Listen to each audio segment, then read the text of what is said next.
শুভ সকাল বন্ধুরা, কেমন আছে তোমরা? আশা রাখছি সকালে খুব ভালো আছে। শিল্পী লাইফস্টাইলের ছোট্ট একটি ভিডিওতে তোমাদের সবাইকে জানাই স্বাগত। সমস্ত আশেপাশে কাজ করে তাড়াহুড়ো করে শাক আর উচ্ছে আলু ভাজা গরম গরম ভাত করে তোমাদের দাদাভাইকে খেতে দিলাম। তোমাদের দাদাভাই ফুয়ে ফুয়ে খাচ্ছে। তো ও খেয়ে দিয়ে কাজে চলে যাবে আর আমি এদিকে পরে রান্নাটা করবো। আমাদের রান্নাঘরের অবস্থা দেখো। তো যাই হোক, আমি মাছটা ভেজে গেছি, মাছটা রান্না করব। তো মাছ খাওয়ার লুক কিন্তু নেই, খাওয়ার লুক আছে কিন্তু শৈল আর চ্যাং মাছ কেউ খায় না। তো শৈল মাছ রান্না করছি। মাছের মাথাগুলো বিড়ালের জন্য আর মাছগুলো তোমাদের দাদাভাই খাবে। বিড়াল তো আর কাঁচা মাছ খেতে পারে না। তো যাই হোক, তোমাদের সাথে বকবক করতে হতে আমার রান্নাটাও হয়ে গেল। এবার সব কিছু গুছিয়ে এনে ও ঘরে রাখবো আর ও ঘর থেকে এনে এ ঘরে রান্না করি। রান্নার শেষে আবার ও ঘরে নিয়ে যাই। আর দেখো উই পোকা মাটি তুলে কি অবস্থা করেছে, পাতা রাখলে এরকম করে।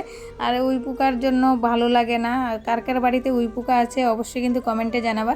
এরকম মানে পাতা রাখলে কাঠ রাখলে উই পোকা এত যন্ত্রণা করে। তো যাই হোক, এদিকে দেখো বাসন কাসনগুলি ভিজিয়ে রেখে ছেলে মেয়েকে খাইয়ে দিচ্ছি। ওরা স্নান হয়ে গেছে।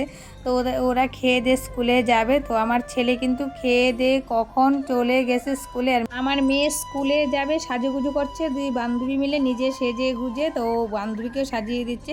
তো যাই হোক, ভিডিওটা বেশি বড় করবো না, এখানেই শেষ করবো। যদি ভালো লাগে অবশ্যই একটা লাইক করে কমেন্ট করে চ্যানেলটাকে সাবস্ক্রাইব করে আমার পাশে থেকে। আর আমার রান্নাঘরটা কেমন লাগছে অবশ্যই কমেন্টে জানাও। আমার অনেক কাজ বাকি রয়েছে বন্ধুরা, আমি সেগুলো করতে থাকি। তোমরা চ্যানেলটাকে সাবস্ক্রাইব করতে থাকো। টাটা বন্ধুরা।